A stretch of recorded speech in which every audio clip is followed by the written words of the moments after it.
Okay मैं start कर लेती हूँ. Okay ma'am. Okay, Bismillahirrahmanirrahim. Assalamu alaikum. Today we are going to discuss regarding the antenatal care. First of all, I would like to know about you guys. Hope you all are very well here and enjoying your holidays at home. Anyway, stay safe at your home. I wish so. So let's start the antenatal care. As we know that antenatal care, it is a very important topic. For antenatal care, we should have awareness about the definition of the antenatal care, what is the meaning of the antenatal care and why it is important, and how gonna we follow the antenatal care. As we know that antenatal care is a comprehensive health supervision of a healthy pregnant women before delivery. Or in other words, if we define the antenatal care, it is a planned examination, observation, and guidance given to the pregnant women from conception till the time of labor. Means whatever we provide the care to the pregnant lady during the pregnancy is known as. Now, what are the aims of the antenatal care? Yes, care to reduce morbidity rate and to improve and mental health of women. And what are the parameters the antenatal includes?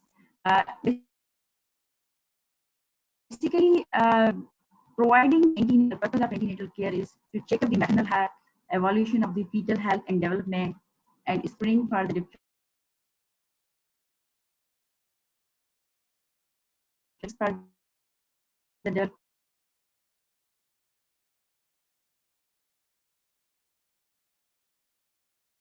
of the complications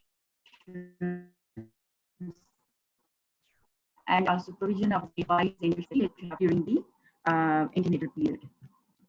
Next question usually come in our mind that what are the importance of the antenatal care? Why it is so important? Importance of antenatal care ensure that the pregnant fetus are in the best possible health. We have to make it. Number second, most important thing, during the antenatal period, there must be definitely detection and appropriate treatment for the complications.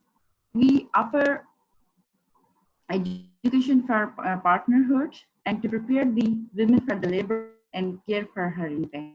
So these all are the significance of the antenatal care. That's why it's very important that for all the proper way. And what should be the schedule?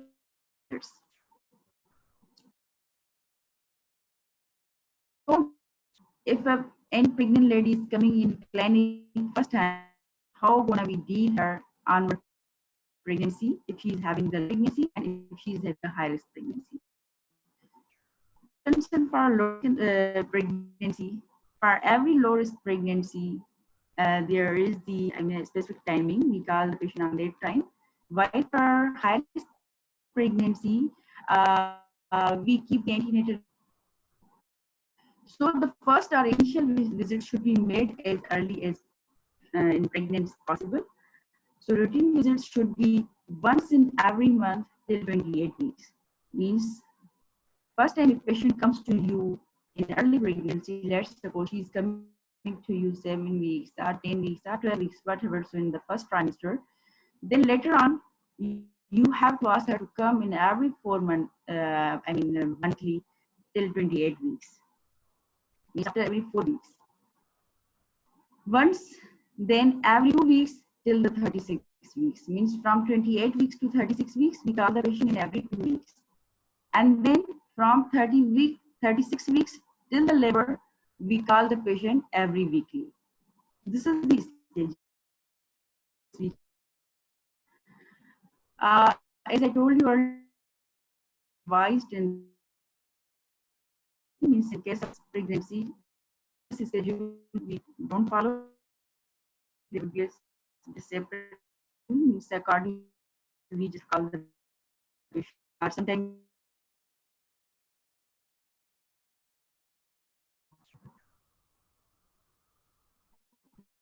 antenatal period, what are the things which are the important to generally she's having a history of the regular cycle. But if she's having a irregular cycle history, then we will follow the dating scan.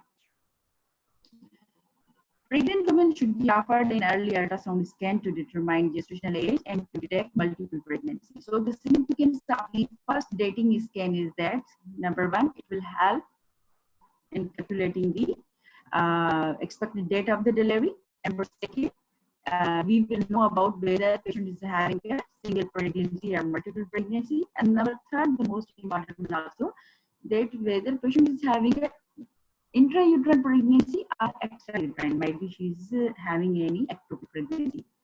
So ideally scan should be performed between 10 and 13 weeks. And we just do this scan and we measure the baby size by the CRA, that is the crown rump length. Now come to the, what are the nutritional supplements we advise the patient when she comes first time to you in clinic. Once she is pregnant, we have confirmed her pregnancy by the LMP or by dating scan. Then we ask the patient to have the folic acid. The best time of folic acid, ideally, she should start to take it 3 months before conception, and then 3 months after conception. I mean, latest literature saying she can continue working in the pregnancy. So folic acid is very important, and other also dietary supplement we also as a patient, like iron and calcium, you know well. But this iron and the calcium we advise usually the patient once the patient reached beyond 12 weeks of the gestation. Recently, as in the early pregnancy, we will discuss later on, there are a lot of the symptoms patient face during the first trimester of the pregnancy, so that even there are the chances the patient can have a gastritis and because of nausea and vomiting. So iron itself is enhancing factor of the gastritis, so we don't advise during the first trimester. Well, so iron supplementation should be offered routinely to all pregnant women. Identification and correction of anemia is recommended. As you know that there are a few medications which are very safe in the pregnancy, which we can easily advise to the patient. Among them, iron, calcium, folic acid, and some are the anti-mix also true. And there are some alternatives if she's having any kind of pain, then we can also advise. But prescription medicines should be used as little as possible during pregnancy and should be limited to the circumstances where the benefit of it is. Remember this thing. Most of the time in early pregnancy, patient comes to us and they ask about regarding exercise in the pregnancy, whether we go for the exercise or not. Yes, they can do exercise. Exercise are not disallowed. Exercise can be done during pregnancy, but if a lady who was doing very heavy kind of exercise,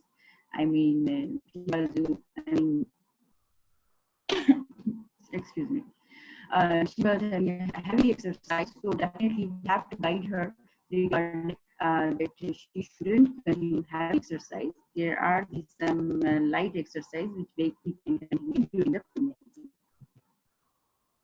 Also, again, smoking. Obviously, smoking is not good thing at all, even in a pregnancy or in a non-pregnant woman. There are these specific risks of the smoking during the pregnancy.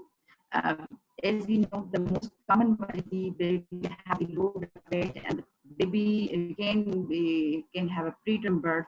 So these are the risks, and it would be much better if she quit the smoking. But if she cannot, at least she decrease the number of the cigarettes per day. Again, during the antenatal periods that we have to compare. So when we go by there, and the traveling is for the 10 hours, or 12 hours, or 5 hours, whatever, so such kind of things. Again, we have to tell her what kind of risk she can face and how can she limit herself from these hours. So pregnant women should be informed that long hair is associated with the increased risk of venous thrombosis. So wearing correctly fitted compression stocking is effective reducing the risk. Now come to the very easy and the common symptoms, which I'm sure all of you guys know what kind of symptoms usually the patient face, and you have observed definitely also in our clinics. Usually patient is having this kind of problem, nausea vomiting in the early pregnancy. Basically, nausea vomiting occurs in the first 4 minutes of the pregnancy most commonly, and it's a result spontaneously within 16 to 20 weeks of the gestation. And if anyone is having nausea and vomiting, it doesn't mean that it is a poor pregnancy outcome. It is one of the common symptoms. It's not an abnormal symptom. If a woman would like to consider treatment, then what kind of the intervention we will advise her, what medication to prescribe. If the non-pharmacological agent, then there are different kind of things, but we look at the pharmacological agents, especially antihistamine advice. Other common symptoms is heartburn. Heartburn is also one of the very, very common symptoms, not only in the early, but in the second and third trimester as well. So women who present with the symptoms of the heartburn in the pregnancy should be offered information regarding the lifestyle and diet modification. Yes, we can avoid heartburn only by the lifestyle modification that must have to convert to any medication. Antidepressants may be offered to the women whose heartburn remains troublesome. Despite the lifestyle modification, she's not getting, her problem is not solved, then definitely will go for some antidepressants drug. Constipation, again, constipation is one of the most common problem during the pregnancy to the ladies. So for constipation, we should offer regarding the diet modification information, and like she should use most fiber diet supplementations. Means fiber diet she should use more common.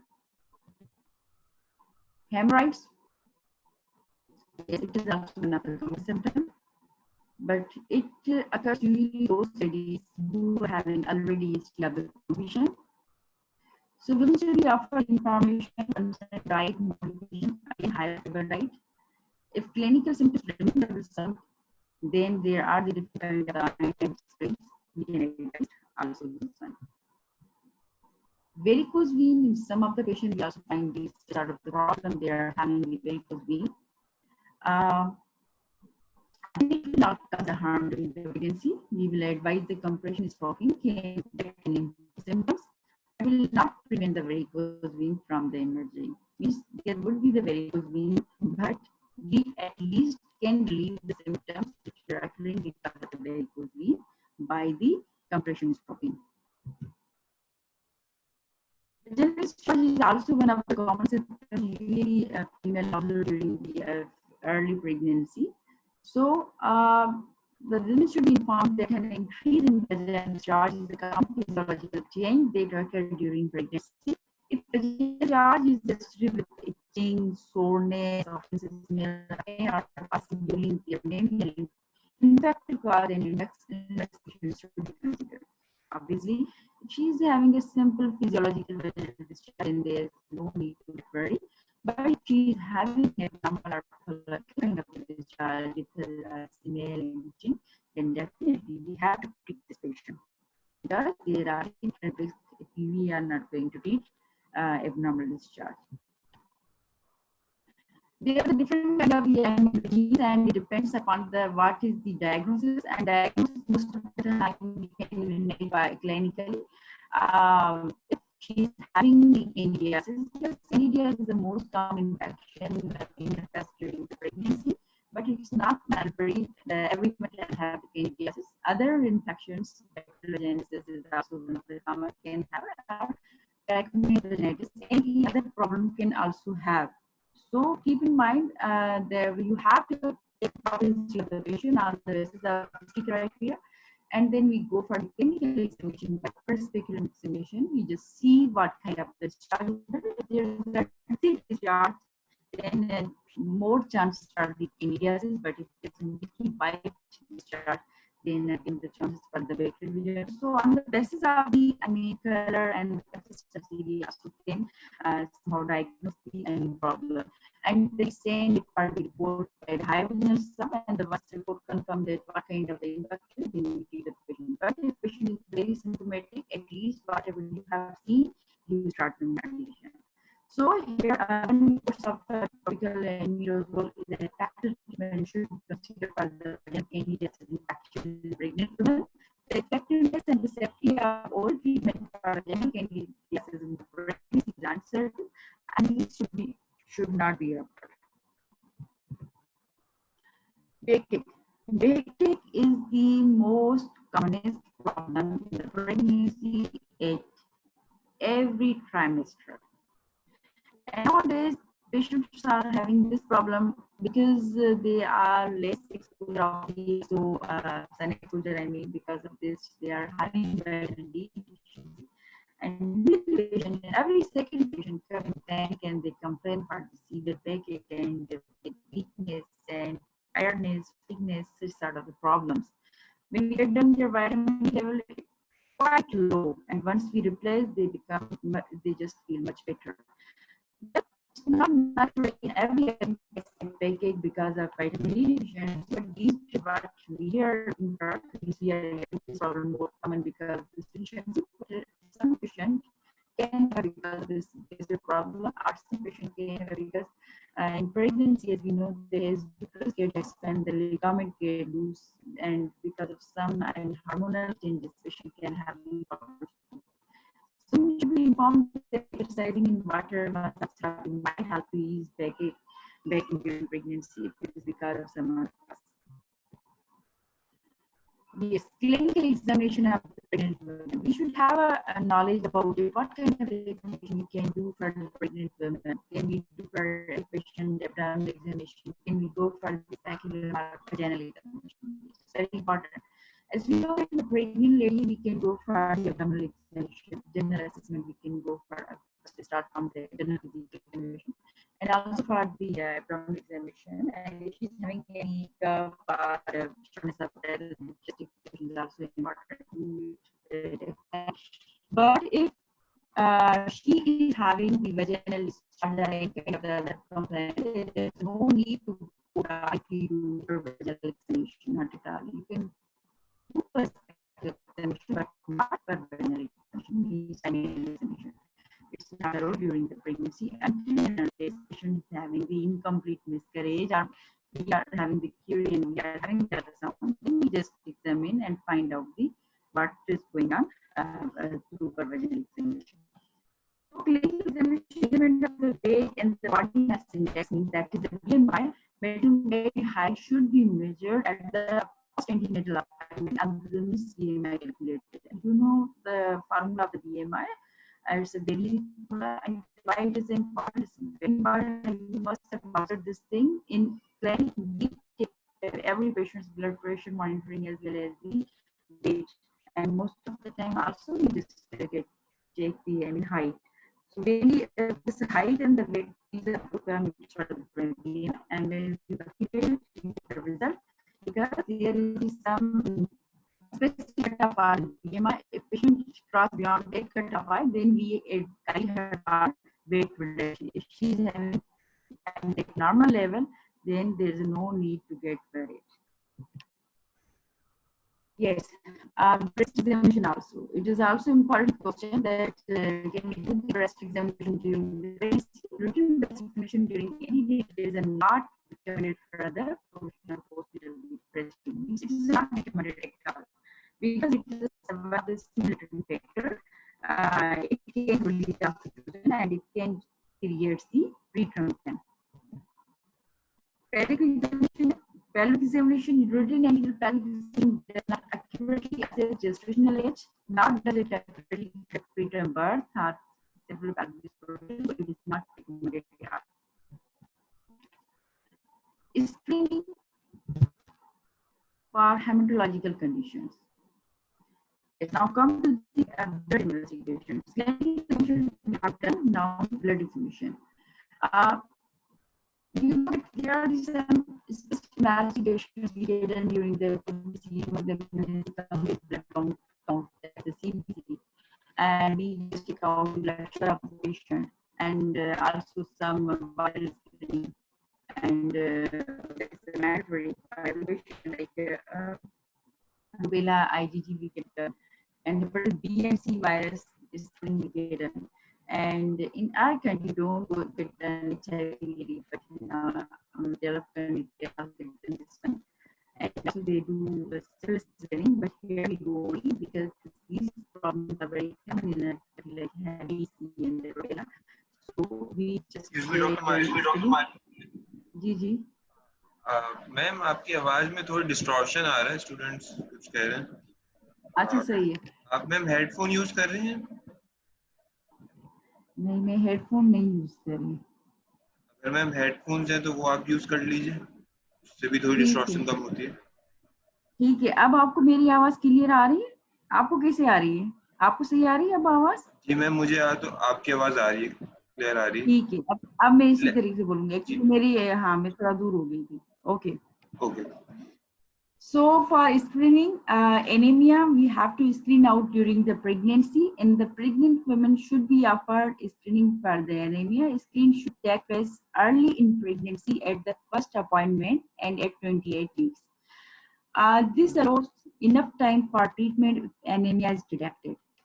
So how we can screen the anemia? Anemia can be screened by the complete blood count, in which we will see the hemoglobin level. If patient is having normal hemoglobin level, despite of this, we will keep her on supplements, but if she is having the low hemoglobin level, then we will give the iron therapy as therapeutic dose, not a prophylactic dose. Blood grouping is also very important. We should have a knowledge about the patient blood group, because if she is having the negative blood group and husband is having the positive blood group, everyone very well know about it, what problem he can develop. Okay, so we should offer testing for blood group and RH status in early pregnancy. If a pregnant woman is RhD-negative, offer partner testing to determine whether the administration of antiviral is necessary. It is recommended that the routine antiviral is offered to all sensitized pregnant women who are RhD-negative. So, if a patient is having a blood group negative and husband is having a positive, then we go for the antibody screening test. And if antibody screening comes out positive, then we go for the Irish antibody titer. And if Irish antibody titer is getting increased, then we offer the patient for the antibody. But if one patient is having the only screening positive but titer is negative, despite this, we will again advise her antibody.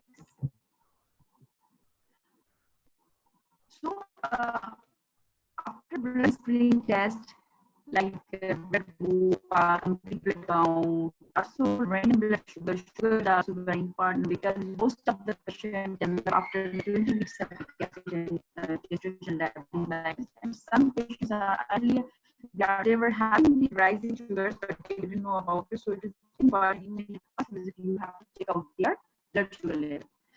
These are the blood investigations, and there will be THC and the rubella IgG. These are the blood investigations we have taken during the pregnancy. About scanning, as I told you, that dating scan is the very important. Other scan is the anomaly scan. Anomaly scan, pregnant women should be offered an ultrasound to screen for structural anomalies, ideally between 18 and 22 weeks of gestation, by an appropriately trained sonographer with equipment of the appropriate standard. Why we get done anomaly scan at this gestation? Because it is the peak time to take the anomaly baby during the pregnancy. Yes, screening for Down syndrome is not meant for every patient, but those patients who are on the risk, we must advise for the Down syndrome screening. Treatment should be offered screening for the Down syndrome with a test which provides the current standard of detection rate above 60% and the false positive rate of less than 5%. The following test meets the standard from 11 to 14 weeks.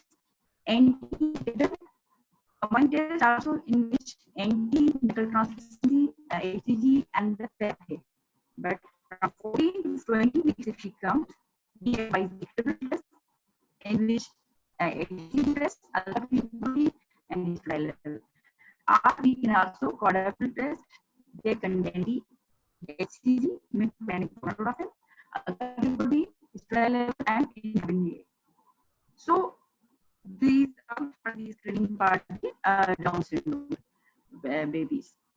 Screening for infection is also important. Why it's important? Because most of the time, even is not having any kind of symptoms, but they were having the abnormal in their body. How do we get it done? Generally, by the urine, there are most of the time patients are not symptomatic. They are not having a urinary problem, but we get that there are a lot of the pus cells and the bacteria, and when we get them the urine of the organism. So this is such type of condition are the asymptomatic bacteria.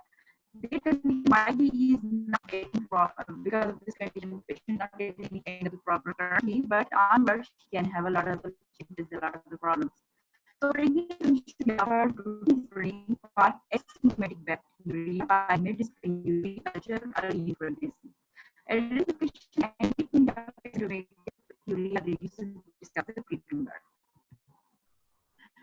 Asymptomatic bacterial illnesses.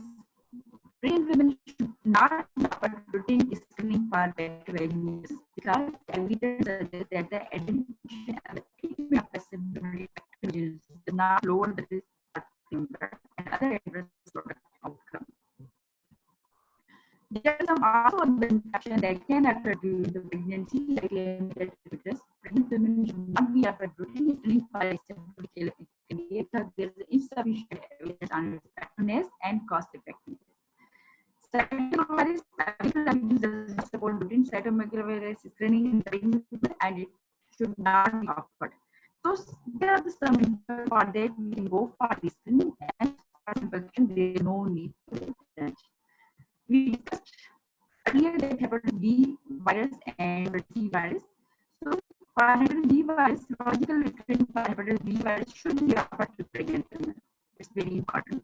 So that effective postnatal intervention can be offered to infected women to decrease the risk of mother to child transmission. एक तो इस चीज में help हो जाएगी, and other thing is that we can vaccinate the baby timely because hepatitis B vaccination for baby, we just provide the immunoglobulin and as well as the active vaccine that we can give within a 72 hours.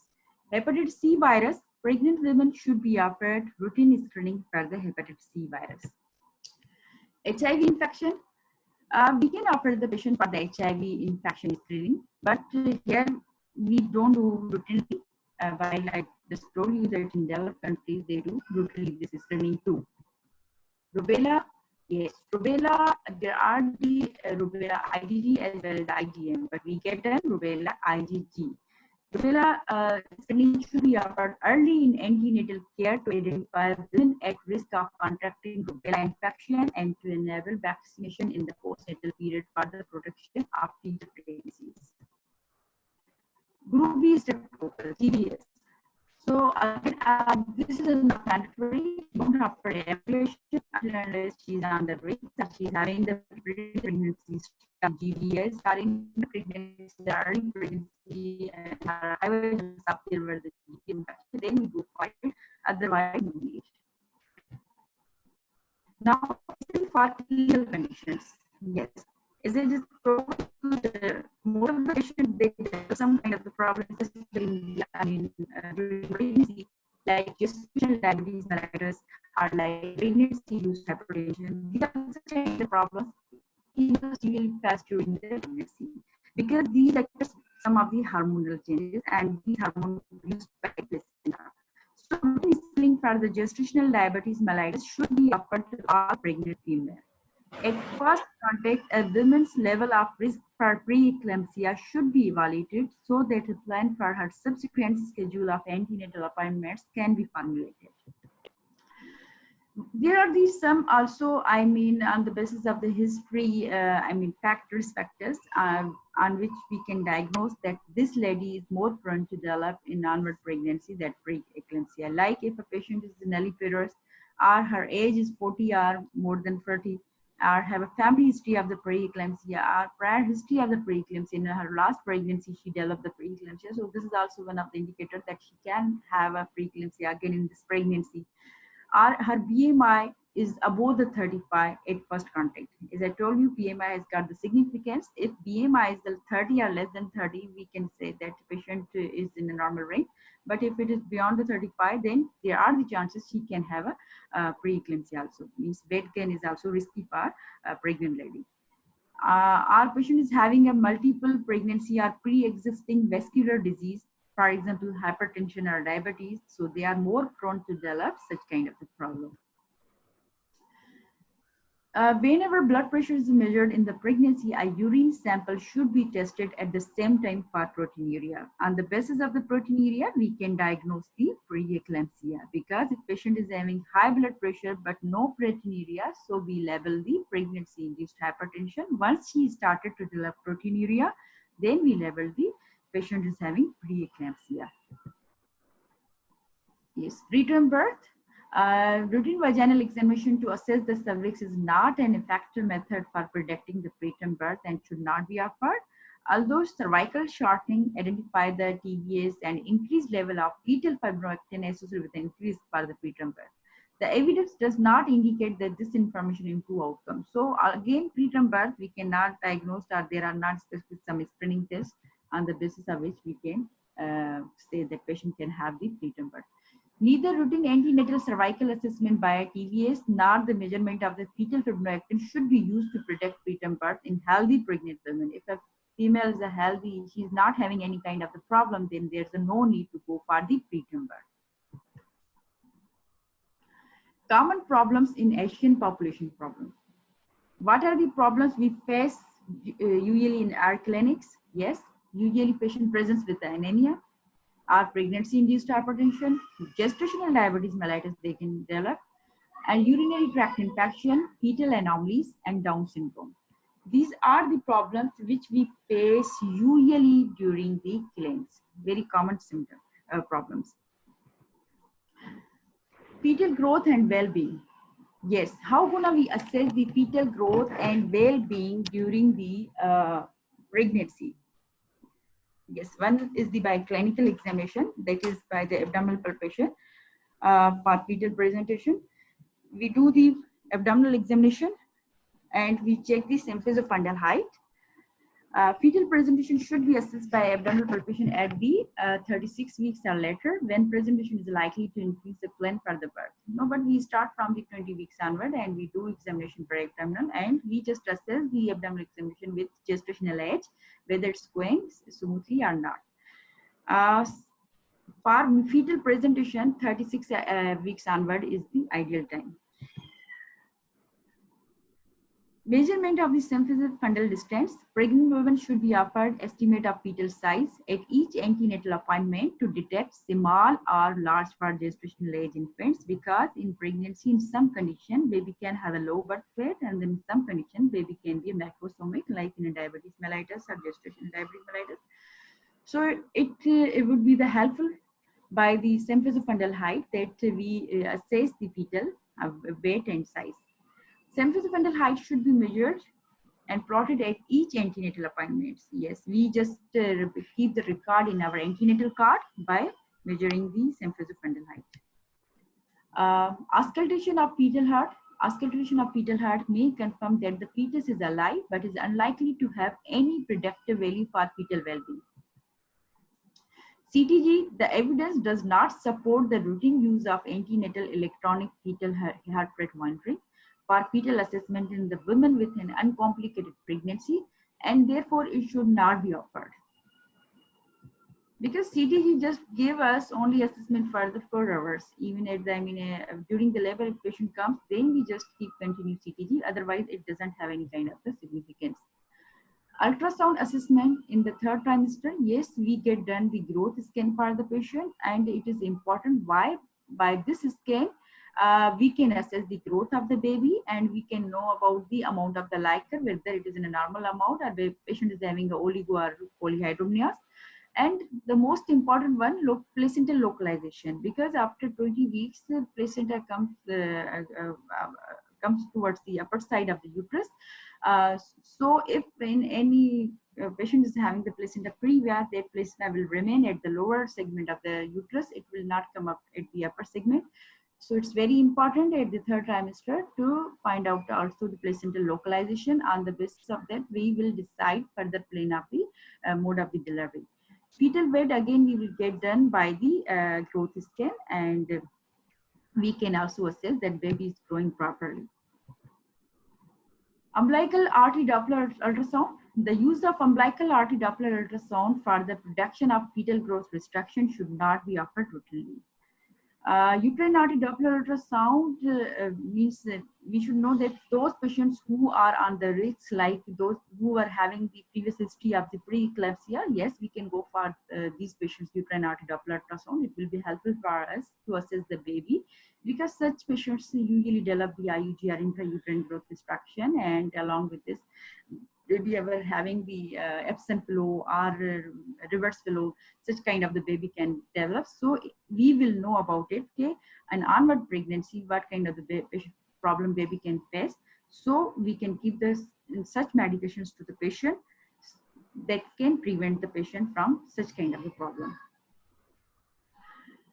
Pregnancy after 41 weeks. As we know that we just keep the patient up to the 41 plus 3 days, and once patient reached up to this level, beyond this level, then we definitely offer the patient for induction. Because then there are the more chances the baby can, there are the risk of the intrauterine death or stillbirth. So we offer at the beyond 41 weeks for induction. So prior to formal induction of the labor, women should be offered a vaginal examination for membrane sweeping. If a patient comes to you at the 41 weeks, so definitely we will go for the, for vaginal examination. And in for vaginal examination, we will do the sweeping of the membrane. And women with an uncomplicated pregnancy should be offered induction of the labor beyond 41 weeks.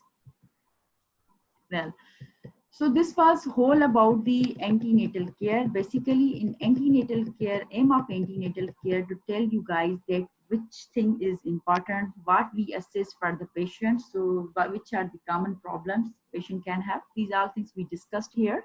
Hopefully you guys got a lot of the information from this presentation. It would be helpful for in such a way that now if you will read antenatal care in your books, so it would be very easier for you. So what we learned today, we learned that what are the investigation for the patient is important, what are the common symptoms patient can face during the pregnancy, and how gonna we treat it, and which are the problems which we have to need to screen the patient, and for which problem there's no need to get done screening. Okay, so these are the things today we covered almost all. I'm gonna just send you my presentation, you guys, in Edmodo, and also assignment, and in 24 hours you have to complete your assignment. Last in assignment, I got a wonderful response from you guys, and hopefully this time again I will get a good response. So anyway, stay home, stay safe, take care. That's all about my presentation. Thank you very much. Allah Hafiz.